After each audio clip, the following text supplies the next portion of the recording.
السلام علیکم ورحمۃ اللہ وبرکاتہ۔ الحمدللہ نحمدہ ونستعینہ ونستغفرہ ونؤمن بہ ونتوکل علیہ ونعوذ باللہ من شرور انفسنا ومن سیئات اعمالنا من يهده الله فلا مضل له ومن يضلله فلا هادي له ونشهد أن لا إله إلا الله وحده لا شريك له ونشهد أن محمدا عبده ورسوله يا أيها الذين آمنوا اتقوا الله حق تقاته ولا تموتن إلا وأنتم مسلمون يا أيها الناس اعبدوا ربكم الذي خلقكم يا أيها الناس اتقوا ربكم الذي خلقكم من نفس واحدة وخلق منها زوجها وبث منهما رجالا كثيرا ونساء واتقوا الله الذي تساءلون به والأرحام إن الله كان عليكم رقيبا يا أيها الذين آمنوا اتقوا الله وقولوا قولا سديدا يصلح لكم أعمالكم ويغفر لكم ذنوبكم ومن يطع الله ورسوله فقد فاز فوزا عظيما أما بعد فإن خير الحديث كتاب الله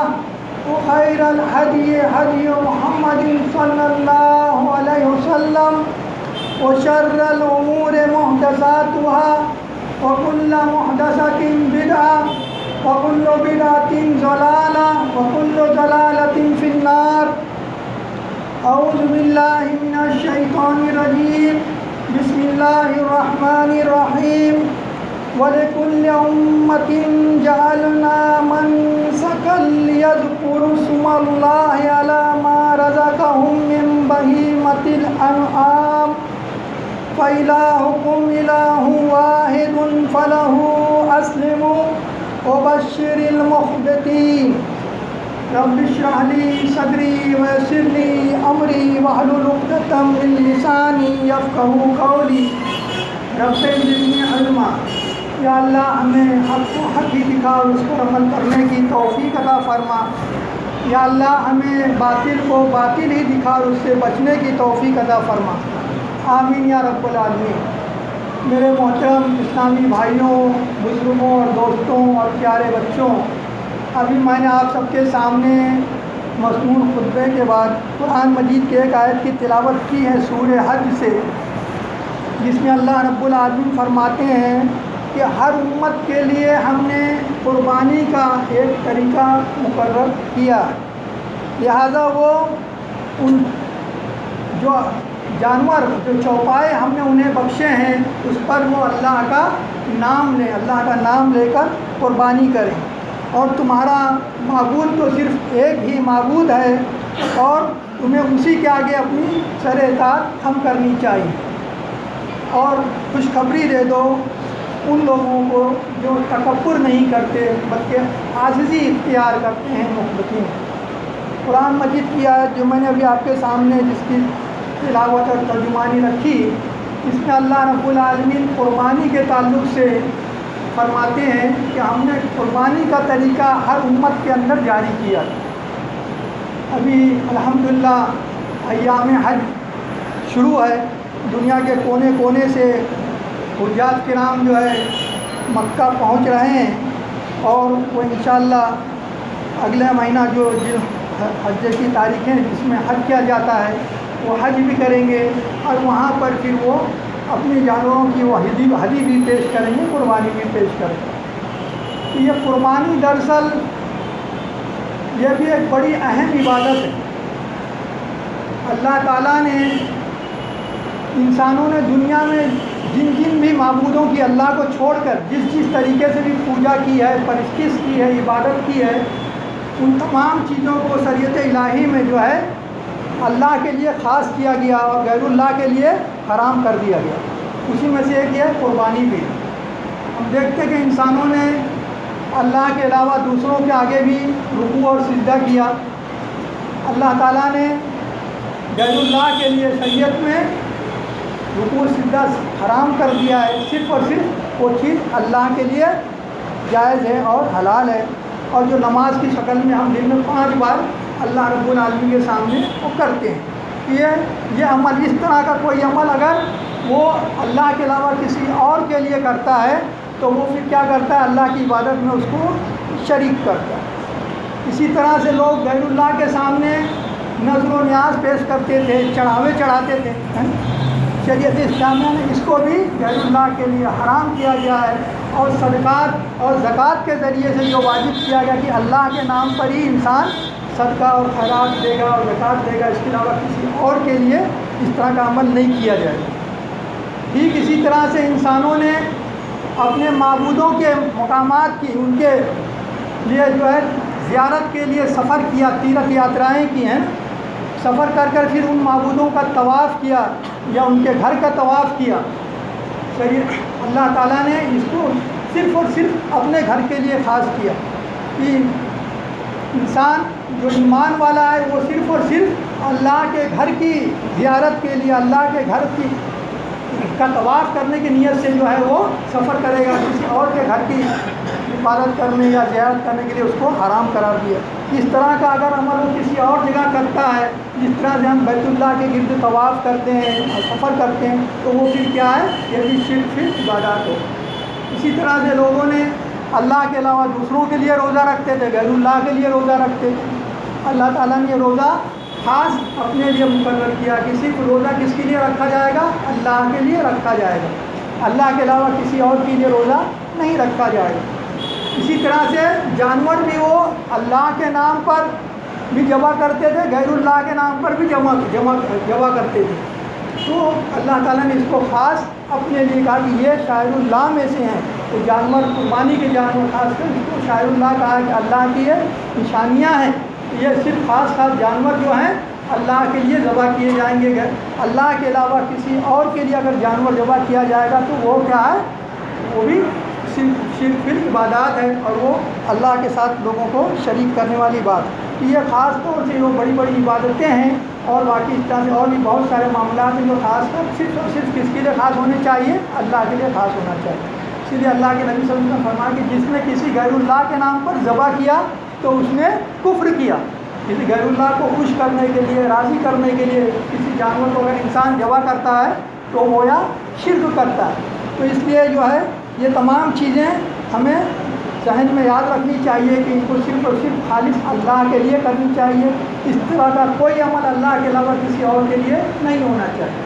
اور پھر دوسرا، ہم قربانی یہ جو جانور کرتے ہیں اس میں 2 چیزیں ہیں۔ ایک تو ہے کہ اللہ کی بڑائی اور کبریائی بیان کرے، اور دوسرا یہ ہے کہ اللہ تعالیٰ کا شکر ادا کرے۔ اللہ کا شکر ہے کہ اللہ تعالیٰ نے یہ جانوروں کو، ان چوپایوں کو جو ہمارے لیے مسخر کیا ہے، ہمارے تابع کر دیا ہے، ہمارے کنٹرول میں دیا ہے، تو اس سے ہم بہت سارے فائدے اٹھاتے ہیں۔ اللہ تعالیٰ دوسرے مقام پر فرماتا ہے کہ لکم فیہا خیر، اس میں تمہارے لیے بہت سارے فائدے ہیں۔ تو اس کے شکرانے کے طور پر ان جانوروں کو ہم اللہ کے لیے ذبح کرتے ہیں۔ اللہ ہی کا دیا ہوا ہے اور اللہ ہی کے لیے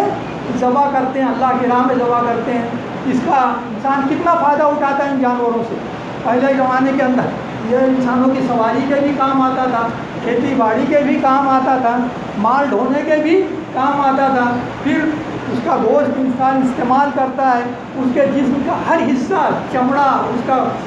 ہڈی اور سارے چیزیں جو ہیں انسان کوئی نہ کوئی اس سے نفع حاصل کرتا ہے۔ حالانکہ یہ جانور اللہ تعالیٰ نے اتنے کثیر تعداد میں پیدا کیے، اتنے طاقتور ہیں، اونٹ ہیں،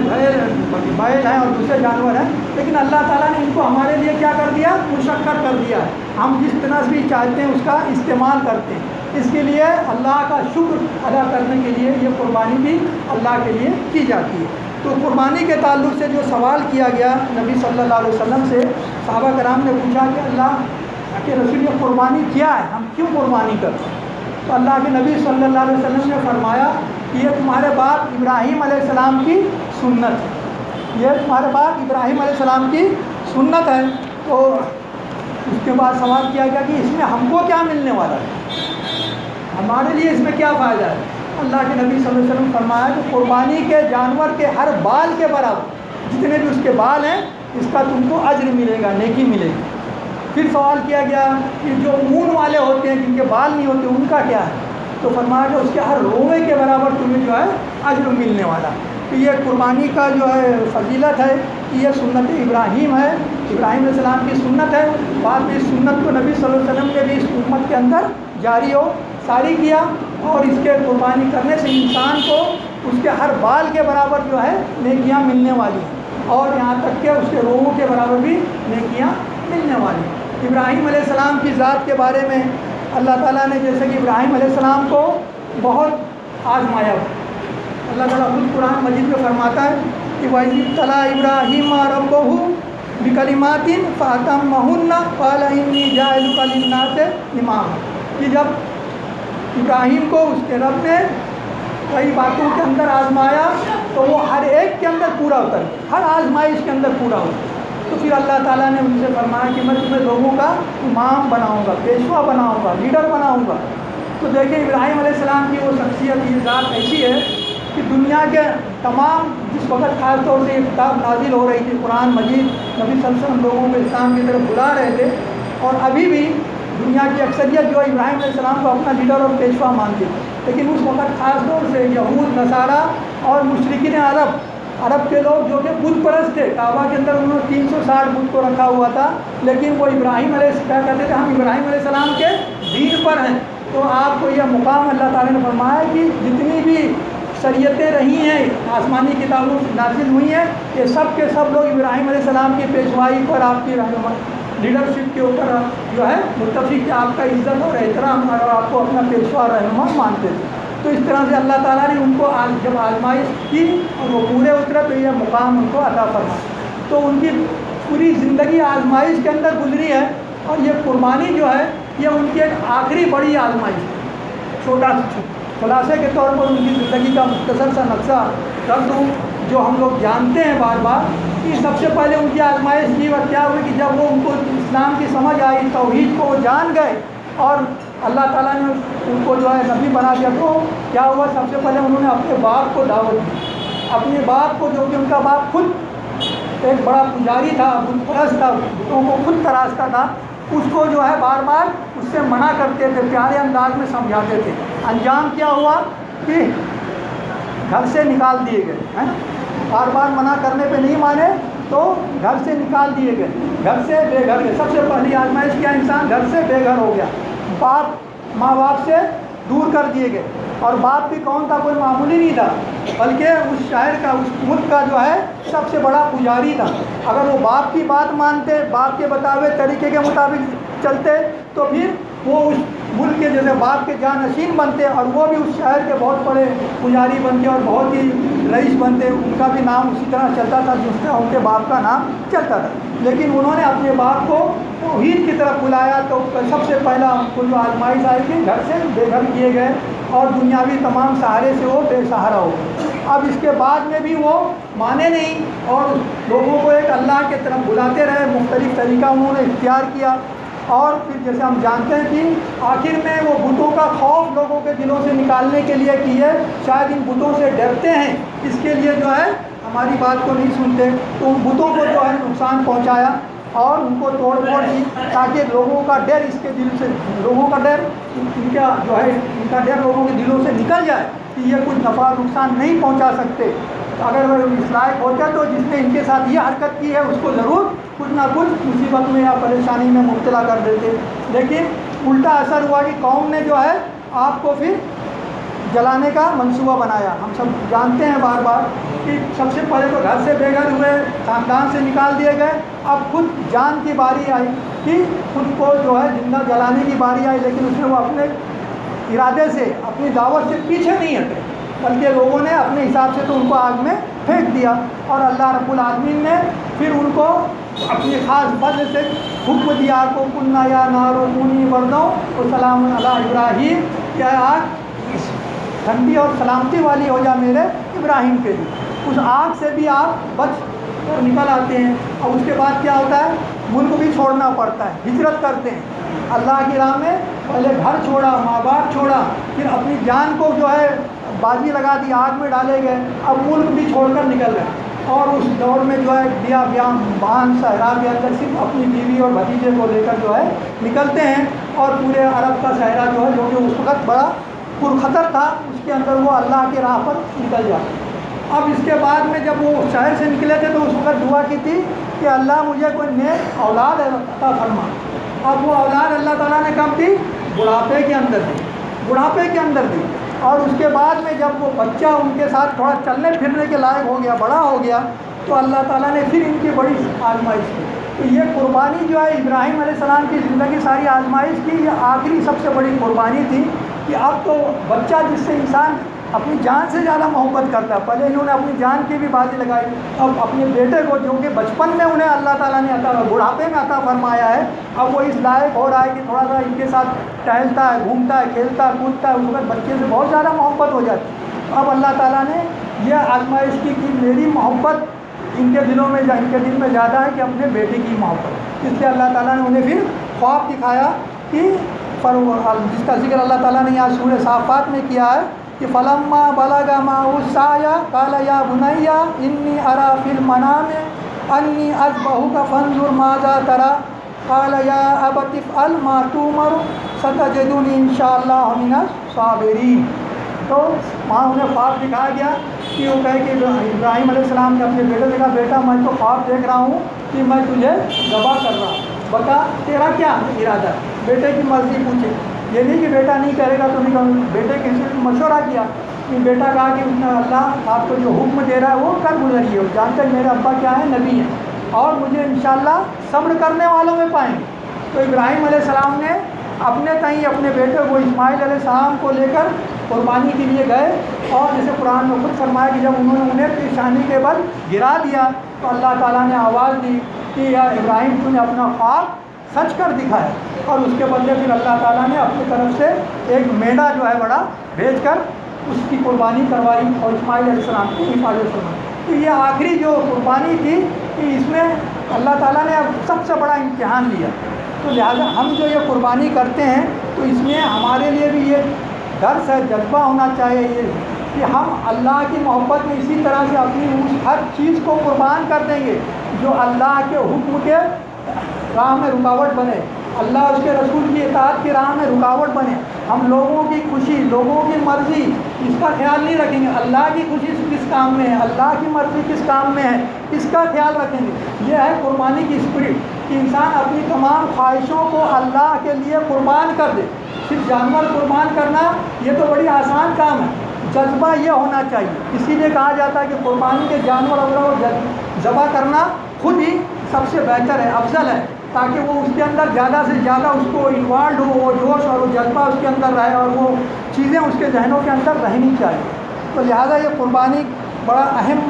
فریضہ ہے جس کو ہر ایک کو کرنا چاہیے. اس کو چھوڑنا نہیں چاہیے, ترک نہیں کرنا چاہیے. یہ ایک دم فرض نہیں ہے, لیکن یہ ایسا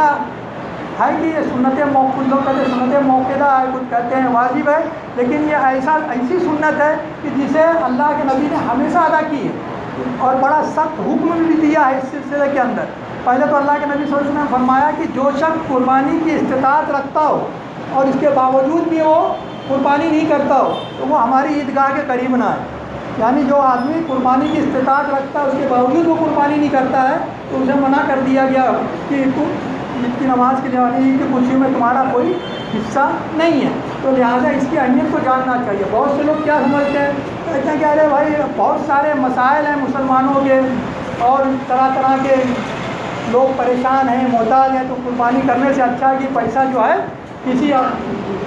خیر کے کام میں یا کسی غریب کی مدد میں یا کسی لڑکی کی شادی میں اور وغیرہ وغیرہ میں کر دینا چاہیے. اس کے لیے دوسرے مد ہیں اسلام کے اندر, دوسرے ذرائع ہیں, صدقات اور خیرات کے ذریعے سے ان کی مدد کرو, اپنی فضول خرچیوں کو روکو اور اس کے ذریعے سے ان کی مدد کرو. کہ قربانی کا جانور کا پیسہ دے کر یہ کام نپٹانے کی ضرورت نہیں ہے, بلکہ اللہ کے نبی نے فرمایا کہ 10 ذی الحجہ کو جو جو عمل اللہ کو سب سے زیادہ محبوب ہے وہ ہے اللہ کی راہ میں جانور کو ذبح کرنا۔ 10 ذی الحجہ کو جو عمل اللہ کو سب سے زیادہ محبوب ہے قربانی کے دن، وہ اللہ کی راہ میں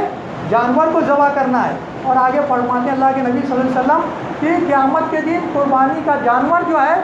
اپنے سینگوں، اپنے کھروں اور اپنے بالوں کے ساتھ تمہارے نیکیوں کے میزان میں ڈالا جائے گا، پورا کا پورا۔ اور قربانی کے خون، جانور کا خون زمین میں نہیں گرتا لیکن وہ اللہ تک پہنچ جاتا ہے، اس لیے جو ہے اس کو جاننا چاہیے، کرنا چاہیے۔ اور آگے مزید فرماتے ہیں کہ خوش دلی سے قربانی کرو، اس کو اپنے اوپر بوجھ نہ سمجھو، اس کے وجہ سے تمہیں تنگ نہیں ہونا چاہیے، خوش دلی سے کرنا چاہیے۔ تو لہذا اس کو ہمیں جانتے ہوئے قربانی کو اس طرح سے ادا کرنا چاہیے۔ اور اس میں خاص طور سے یہ ہے کہ قربانی کے وقت یہ یاد رہے کہ اس میں کوئی ریاکاری نہیں ہونا چاہیے، کوئی دکھاوا نہیں ہونا چاہیے، اس میں اپنی بڑائی دکھانے کے لیے، اپنی شان دکھانے کے لیے قربانی نہیں کرنا چاہیے، بلکہ صرف اور صرف کس کے لیے کرنا چاہیے؟ اللہ کی رضا اور اس کی خوشنودی کے لیے کرنا چاہیے۔ جیسے کہ اللہ تعالیٰ خود دوسرے مقام پر اسی میں فرماتا ہے کہ تمہارے جانوروں کا لَن يَنَالَ اللَّهُ لُحُومَهَا وَلَا دِمَاؤُهَا وَلَٰكِن يَنَالُهُ التَّقْوَىٰ مِنكُمْ، کہ تمہارے قربانیوں کے جو خون اور گوشت اللہ کو نہیں پہنچتے، بلکہ تمہارا تقویٰ اللہ کو پہنچتا ہے، جو دل کی کیفیت ہے یہ اللہ کو پہنچتی ہے۔ جانور اچھا لینا چاہیے، جانور تندرست لینا چاہیے، جانور خوبصورت ہونا چاہیے، تگڑا ہونا چاہیے، اس کے اندر کوئی عیب نہیں ہونا چاہیے، یہ ساری خصوصیت دیکھنا چاہیے، لیکن یہ کس لیے؟ اللہ کی رضا کے لیے دیکھنا چاہیے۔ اس لیے نہیں کہ میں بڑا تگڑا اور بڑا جانور اور بڑا خوبصورت جانور لے رہا ہوں تاکہ محلے میں جو ہے میری واہواہی ہو، میرے سوسائٹی کے اندر، کالونی کے اندر واہواہی ہو کہ فلاں کے بکرے کے جیسا بکری کا بکرا نہیں تھا، ہے نا، فلاں کا جانور اس طرح سے تھا، یہ نیت نہیں ہونی چاہیے، بلکہ جانور تو قربانی کا سب کتنا اچھا لے سکتے ہو، لینے کی ترغیب دی گئی اپنی حیثیت، اپنی استطاعت کے مطابق۔ نبی صلی اللہ علیہ وسلم کے بارے میں اگر خود کہ آپ نے قربانی کے لیے 2 جانور خریدتے تھے، جو 2 مینڈے جو ہے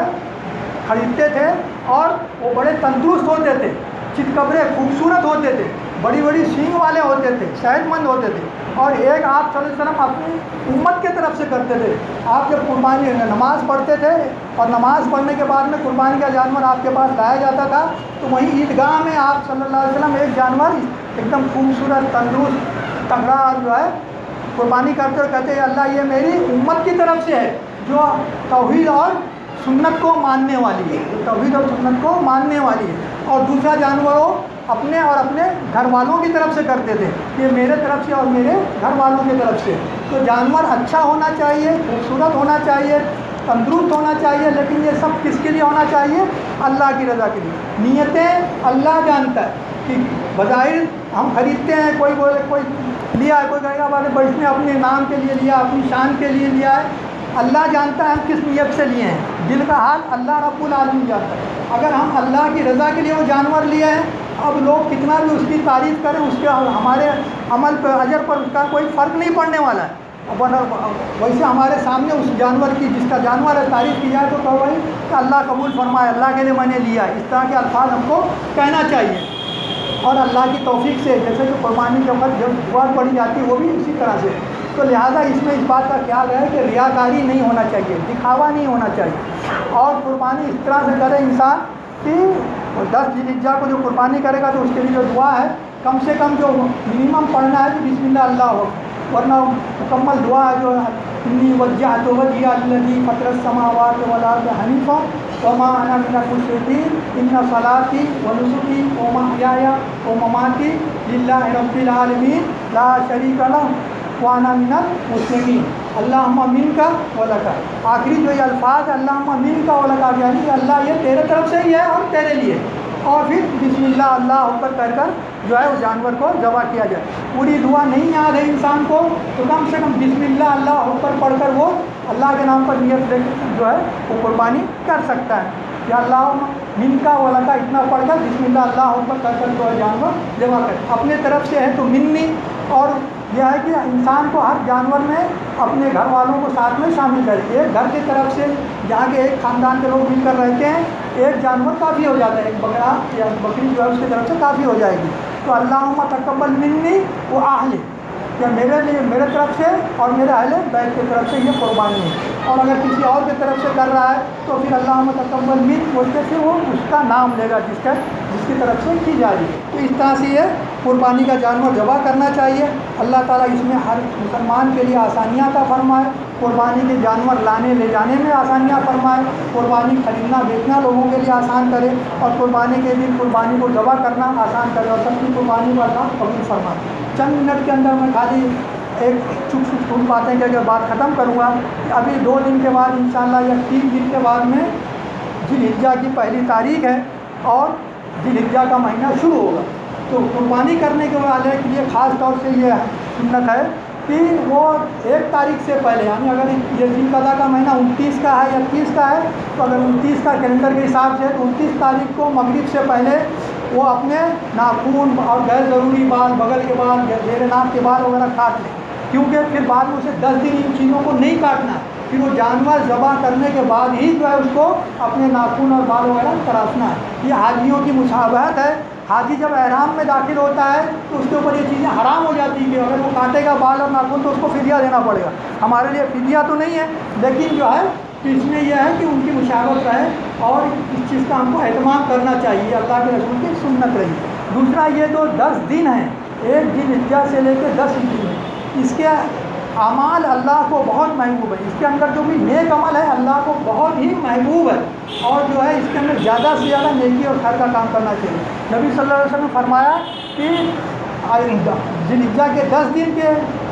نیک اعمال اللہ کو بہت محبوب ہے۔ سوال کیا گیا اللہ کے رسول کیا جہاد فی سبیل اللہ سے بھی؟ تو اللہ کے نبی صلی اللہ علیہ وسلم نے فرمایا ہاں جہاد فی سبیل اللہ سے بھی، اللہ یہ کہ وہ مجاہد جو اپنی جان اور مال کے ساتھ گیا اور واپس نہیں آیا، یا جو اپنی اللہ کی راہ میں شہید ہو گیا وہی اس کا مقام اس سے بڑا ہوگا، ورنہ اس 10 دن کے اعمال بڑے اللہ کو محبوب ہیں، تو اس میں زیادہ سے زیادہ نیک اعمال کریں۔ روزہ رکھنا سنت ہے، روزہ رکھیں۔ 9 ذی الحجہ کا روزہ جو ہے خاص کر یوم عرفہ کا روزہ یہ غیر حاجیوں کے لیے بڑا اہم ہے، حاجیوں کے لیے تو منع ہے روزہ ان کے، لیکن جو غیر حاجی ہیں ان کے لیے حاجیوں کی تو مغفرت عرفہ کے میدان میں حج کی قبولیت کے ساتھ ہو جائے گی، اور عرفہ کے روزہ رکھنے سے جو غیر حاجی ہیں ان کی مغفرت کا اللہ تعالیٰ نے وعدہ کیا ہے کہ ان کے پچھلے سال کے گناہ اور اگلے سال کے گناہ بھی معاف کرنے کا وعدہ فرماتے ہیں نبی صلی اللہ علیہ وسلم کے عرفہ کے دن کا روزہ۔ تو اس روزے کو بھی رکھنے کی کوشش کریں، اور ان 10 دنوں کے اندر زیادہ سے زیادہ تکبیر پڑھیں۔ صحابہ کرام کا معمول یہ تھا کہ آپ بازاروں میں نکل جاتے تھے، تکبیر پڑھتے تھے، اللہ اکبر لا الہ الا اللہ واللہ اکبر وللہ الحمد، اور ساتھ میں اللہ کی تسبیح، اس کی تحلیل،